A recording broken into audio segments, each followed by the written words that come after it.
6-7 আপনার military back caretaker গভর্নমেন্টের সময় একটা বড় ধরনের উদ্যোগ হয়, যেটা সাথে আমরা এখনকার সময়ে অনেকটা মিল পাবো আর কি।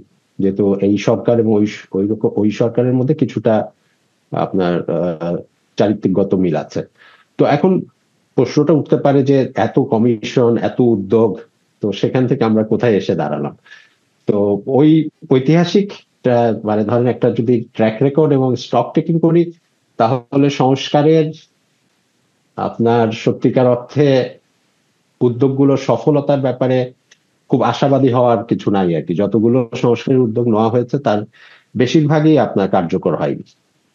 আপনি যে প্রশ্নটা করেছেন যে ঐতিহাসিক কারণে কার্যকর হয়নি কেন, সেটার বিভিন্ন সময় বিভিন্ন কারণ ছিল। বড় দাগে আপনার কারণ কিছু বলা যায়।